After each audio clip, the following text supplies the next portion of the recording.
VIP lounge के बाहर parking में भी तल तरने को जगह नहीं रही थी। लाउंज के अंदर तो आम आदमी के जाने का सवाल ही पैदा नहीं होता था। मुख्तलिफ अखबारात के नुमाइंदे जुर्रत से ये मंज़र देख रहे थे वो कि उनके लिए ऐसा रश मामूल की बात थी, लेकिन अमूमन बहुत अहम शख्सियात की आमद पर ही ऐसे मनाजिर देखने को मिलते थे। साईं लोग की मकबूलियत से वो बेखबर तो नहीं थे, लेकिन उसके इस्तकबाल के लिए ऐसे ऐसे लोग खिंचे चले आएंगे उसका अंदाज़ा नहीं था। 8-10 रोज़ पहले ही साईं लोग भारत यात्रा पर गए थे।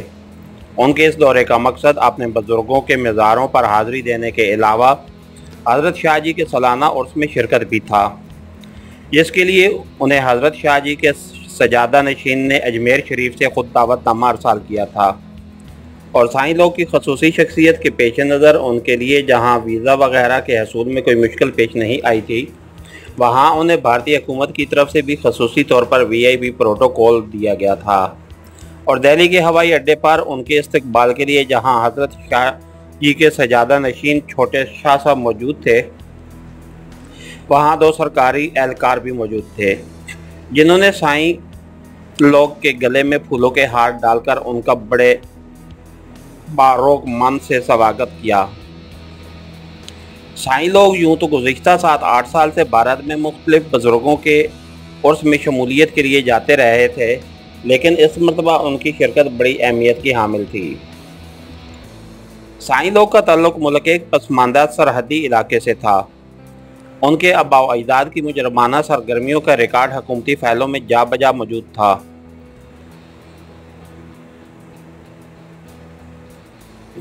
उनके वालिद मोहतरम, जो कि मरहूम, अपने इलाके के माने हुए डकैत थे और ये सिलसिला नस्ल दर नस्ल उन तक मुंतकिल होता आया था। साईं लोग पर अल्लाह का खसूसी करम हुआ। उनकी वालदा का कहना था कि साईं लोग बुज़ुर्ग बाबा शाह जीवना की दुआ से पैदा हुए थे और कम उम्री में ही अपनी तालीम हासिल करने के लिए शहर भेज दिया गया, जहाँ स्कूल के ज़माने ही से उनसे मुताल्लिक़ अजीब व गरीब कहानियाँ सुनाई देने लगीं। साईं लोग के मुताल्लिक़ नौजवानी में इंकिशाफ हो गया कि उनके सर पर किसी बुज़ुर्ग का साया है, और उसी बुज़ुर्ग के कलम से साईं लोग के वालिद साहब भी अपने गुनाहों से ताइब होकर अब सियासी ज़िंदगी गुजारने लगे थे। साईं लोग के वालिद की ज़िंदगी में ये इनकलाब अचानक कैसे आ गया? वो एक ख़ानदानी डाकू से मुअज़्ज़ज़ शहरी और सियासी लीडर कैसे बन गया? रातों रात साईं लोग से मुतल्लिक़ पुरअसरार दास्तानें नज़दीक दूर के गोठ में कैसे पहुँचने लगीं? इन सवालात के जवाबात तलाश करने की कभी किसी ने ईमानदारी से कोशिश नहीं की। अगर किसी एजेंसी ने अपने किसी एहलकार के ज़िम्मे ये तफ्तीश लगाई तो उसने बुज़दिली से अंट शंट रिपोर्ट लिखकर अपनी गुलू खलासी करवा ली। ये बेचारे भी मजबूर थे। असल में साईं लोग के वालिद ने अचानक ही इतना सियासी और समाजी असर व रसूख हासिल कर लिया था कि उस तक पहुंचना और उसके मुतल्लिक़ कोई भी अहम इत्तला ऊपर तक पहुंचाना ख़तरे से खाली नहीं रहा था। जब से एक तहकीकाती एजेंसी के 2 इंस्पेक्टरों की यके बाद दीगरे गोठ नाथन में पुरअसरार तरीके से अमवात हुई थी, उसके बाद से दूसरी एजेंसियों के एहलकार कुछ सहम से गए थे। दोनों की मौत से मुतल्लिक़ हक़ाइक़ जानने के लिए सरकारी सतह पर जो कमेटी बनाई गई, उसका सरबराह जिस MPA को नाफिज किया गया वो खुद साईं लोग के ख़ानदान का परवरदा था। उसके कई नाजायज़ धंधे साईं लोग के वालिद के साथ साझे थे, लेकिन इस बात का इल्म अव्वल तो किसी को था नहीं। अगर किसी को था भी तो वो कभी अपनी ज़बान पर एक लफ्ज़ भी लाने को तैयार ना होता। नतीजा हस्ब तवक्को निकलता। तहकीकाती कमेटी ने अपनी रिपोर्ट में यही लिखा कि एक इंस्पेक्टर सांप के डसने से और दूसरा किसी गाड़ी के साथ अचानक किसी वीराने में टकराने से मर गए थे। उनकी मौत इत्तेफाकी और हादसाती थी। जिसका एक्सीडेंट हुआ उस बेचारे से मुतल्लिक़ किसी ने ये जानने की ज़हमत ही गवारा ना की कि वो जाए हादसा पर क्या लेने गया था, जबकि जाए हादसा गोठनाथन से 10-12 मील दूर थी और जिस ट्रैक्टर के साथ उसकी मोटरसाइकिल टकराई उसका नंबर वहाँ मौजूद किसी को भी मालूम नहीं था। जाए वारदात पर मौजूद 5-6 हारियों ने एक ही रटा रटाया बयान दिया कि वो किसी काम से इस तरफ आ रहे थे, जब रात के अंधेरे में उन्होंने किसी मोटरसाइकिल सवार को ट्रैक्टर से टकराते देखा, ट्रैक्टर वाला फरार हो गया और मोटरसाइकिल वाले को वो न बचा सके। नज़दीकी अस्पताल भी वहाँ से कम 15 मील दूर था। इस तरह बेचारा दूसरा इंस्पेक्टर गोटनाथन के बाहर सहराई इलाके में किसी सांप के डसने से मर गया। इस बात का इल्म किसको ना हो सका कि वो रात के इस पैर अचानक मकामी थाने की इमारत से जहां उसका क़याम था वहां रेतले मैदान में क्या करने गया था। मकामी थानेदार ने एक ही बात कही थी कि मरहूम की नकलो हरकत पर नज़र रखना या उसे रोकना उसके फ़राइज़ में शामिल नहीं था। मरने वाले एक इंस्पेक्टर ने जो अधूरी सी रिपोर्ट अपने हेडक्वार्टर तक किसी तरह पहुंचाई थी, उसके मुताबिक साईं लोग के वालिद ने एक मकामी लिसानी तंजीम के लीडर से, जिसकी सरगर्मियां हमेशा मशकूक रही हैं, अचानक गैर मरासम पैदा कर लिए थे। उन्होंने बड़ी खूबसूरती से प्लान तैयार करके उस पर अमल किया, जिसके मुताबिक नज़दीक दूर के देहातों में साईं लोग से मुतल्लिक पुरअसरार दास्तानें फैलाई गईं। मौका के गवाह पैदा किए गए। देखते ही देखते साईं लोग का हल्का अवाब बढ़ता गया और उसके वालिद की मौत तक नज़दीक दूर के शहरों से उसकी शोहरत निकलकर मुल्क के कोने कोने तक फैल गई। साईं लोग अब अपने गोठ पर साल में 1-2 मरतबा ही जाते थे और अक्सर उनका क़याम अपनी शहर की रिहाइशगाह ही में होता था। उनके मुरीदों का हल्का किसी एक तबके फ़िक्र के लोगों से महदूद नहीं था।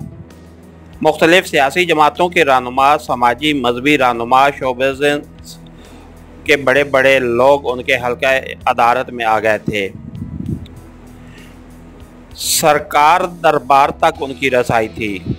उनके हुक्म और इशारे से कई तकदीरें बनने और बिगड़ने लगती थीं। और मज़े की बात तो ये थी कि साईं लोग मर्दों से ज़्यादा ख़वातीन में मकबूल थे। बड़े बड़े अमायदीन, शहर व ममलिकत की बेगमात, एक्ट्रेस, सोशल वर्कर्स उनकी मुरीद थीं। उनमें खानम भी शामिल थी, जो मुल्क की सबसे महंगी और सरकारी हलकों में सबसे मकबूल मॉडल शुमार होती थी। गो कि अब खानम ने मॉडलिंग को खैरबाद कह दिया था और सोशल वर्कर की हैसियत से अपनी शनाख्त बना ली थी। लेकिन आज भी उसके सैकड़ों अशाक मुल्क के कोने कोने में उसके एक इशारा अबरू पर अपनी जान निछावर करने के लिए तैयार रहते थे। साईं लोग ने शऊर की आंख खोली तो खुद को दौलत में खेलते पाया। उसका बाप बड़ा होशियार आदमी था। शायद उसने वक्त की नज़ाकत का एहसास कर लिया था और वो हालात के जदीद तकाज़ों का शऊर भी रखता था। उसे इल्म था कि अब इस मुल्क में डाकुओं की जगह सियासी लीडरों ने हासिल कर ली है और वो अंधेर नगरी चौपट राजा के मुस्ताक अपनी पेशानियों पर MP, MNA, सेनेटर वगैरह की मोहरें चिपका करके वो सब कुछ कर रहे हैं जिसका तसव्वुर रवायती डाकुओं ने शायद कभी नहीं किया था। इक़्तिदार की रोशन ईवानों में बैठने वाले इन सियासी बाजीगरों ने अंधेर नगरी मचा रखी थी। वड्डा साईं ने, जिसके आबा व अजदाद डाकू थे, सूरत हाल को नज़ाकत को समझा और रोज़ पुलिस की बक बक जक जक से तंग आने की बजाय अचानक ही अपना रुख बदल दिया। इस इलाके का वडेरा मानक शाह इस तरह का MNA था जिस तरह का वड्डा साईं डाकू। फ़र्क सिर्फ ये था कि मानक शाह के आबा व अजदाद ने गैर मुल्की हुक्मरानों के दौर ही में उनके ईवानों तक अपनी रवायती मकारी और हरामकारी के बलबूते पर रसाई हासिल कर ली थी और उनके लिए हर वो काम करते आए थे जो मौजूदा दौर के सियासी दल्लाल अपने अकाओं के लिए भी ना कर सके। मानिक शाह के बड़े बूढ़े भी कई सालों से वड्डा साईं के बड़े बूढ़ों का ताउन हासिल करते आए थे और मानिक शाह ने भी उसी रवायत को निभाया था। अपने सियासी हरीफों के गोठ पर हमला करवाना, अगवा, कत्ल, डकैती, अबरूरेजी जैसे तमाम नाजायज़ काम वड्डा साईं ही से करवाया करता था। इस रोज़ जब वड्डा साईं ने अचानक ही उसे ये कहा कि वो अपने असर रसूख से उसका नाम सरकारी फैलों से निकलवाए तो एक लम्हे के लिए चौंक कर मानक शाह ने उसकी तरफ देखा। लेकिन क्यों, उसने हैरानगी से दरियाफ्त किया। बस यूं ही, वड्डा साईं ने लापरवाही से जवाब दिया। बाबा, तुम्हें इसे क्या लेना देना? पुलिस की क्या मजाल है जो तुम्हारे गोठ के नज़दीक भी फटके। तुम्हारा नाम पुलिस की फाइलों में रहे या न रहे उससे क्या फ़र्क पड़ेगा। साईं वड्डा, जब तक हम जिंदा हैं किसी की मजाल है जो तुम्हारी तरफ आंख उठा कर देखे। मानेक शाह ने कहा। वडेरा, बात यह है कि अब मैं कोई और चोला पहनकर तुम्हारी सेवा करना चाहता हूँ। साईं लोग, अब शहर के कॉलेज में पढ़ रहा है। मैं नहीं चाहता कि सारी ज़िंदगी पुलिस और उसके दरमियान भी आंख मचोली होती रहे। वड्डा साईं ने अपनी दांत में बड़ी मुदल्लल बात की थी, लेकिन उसने यही समझा कि अब वड्डा साईं उसके बराबर बैठकर उससे बात करना चाहता है। सारी ज़िंदगी तो उसके बुजुर्ग मानेक शाह के बुजुर्गों के सामने कमियों की सी ज़िंदगी गुजारते रहे और अब वो उसकी बराबरी करेगा। एक लम्हे के लिए तो उसका खून ही खौल उठा, लेकिन दूसरे ही लम्हे उसने कमाल ज़ब्त का मुजाहरा करते हुए शायद ज़िंदगी में पहली मर्तबा अपनी ज़बान दांतों तले ही दबा ली। वो अचानक भड़क कर या एक लम्हे के लिए भी अपनी ज़बान से कोई गलत बात निकाल कर सारी ज़िंदगी के लिए वड्डा साईं का अजाब नहीं पाल सकता था। सियासत हरामकारी के साथ साथ मकारी भी उसे नस्ल दर नस्ल मुंतकिल होती आई थी। उसने चंद लम्हात ही में फैसला कर लिया था कि फ़िलवक्त वड्डा साईं की बात मानकर आइंदा मौका मिलने पर उसका पत्ता उसके किसी दुश्मन के हाथों साफ करवा देगा। ठीक है बाबा, जैसी तुम्हारी मर्ज़ी, तुम भी सियासत का मज़ा ले लो। बज़ाहिर मानेक शाह ने बड़ी मकारी से अपने दांतों की नुमाइश की थी, लेकिन वो अंदाज़ा न कर सका कि जो बात उसके दिलो दिमाग में कहीं बहुत दूर दफन है वो वड्डा साईं के जहन में नक्श हो चुकी है। वड्डा साईं का इस ख़ानदान से कोई चंद माह साल का ताल्लुक़ नहीं था। वो कई सालों से इन वडेरों से मुंसलिक था और उनकी रग रग को समझता था। उसने जान लिया था मानेक शाह ठंडे पेटों उसकी बात हज़म नहीं कर पाएगा और मौका मिलते ही अपने रास्ते का कांटा निकाल बाहर करेगा। इस इम्कान को जहन में रखते हुए वड्डा साईं ने कमाल होशियारी से अपना होमवर्क मुकम्मल करने के बाद ही मानेक शाह के सर पर यह टाइम बम चलाया था। उसने 2-3 रोज़ पहले ही लिसानी पार्टी के सरबराह और मकामी वडेरे सोलंकी से खुफिया मुलाकात करके उस पर अपना इंदिया जाहिर किया और उसे अपनी मुकम्मल वफादारी का यकीन दिलाया था। ये मुलाकात भी वड्डा साईं ने यूं ही नहीं कर ली थी।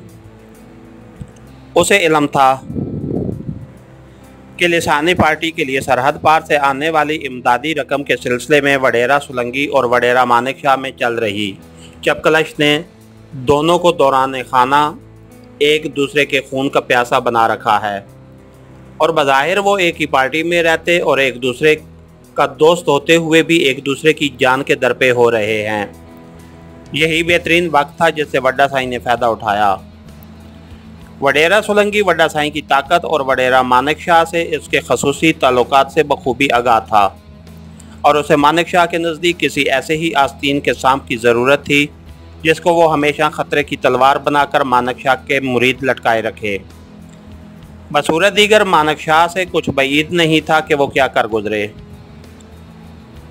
मरे पर दरे मानेक शाह को मुख्तलिफ कार्नर से वड्डा साईं ने वडेरा सोलंकी के साथ अपनी मुलाकात और इस तरफ से मिलने वाली आशीर्वाद से भी आशना करवा दिया था, जिसके बाद मानेक शाह की हालत वाकई ज़ख्म खुर्दा सांप की सी हो रही थी जो सिर्फ तलमला सकता था, काट नहीं सकता था। इसके साथ ही हमारी आज के एपिसोड का इख्तिताम हुआ। कहानीगर चैनल को लाइक कीजिए, सब्सक्राइब कीजिए और बेल आइकन को प्रेस कर दीजिए ताकि हर आने वाली नई वीडियो आप तक बर वक्त पहुँच सके। शुक्रिया।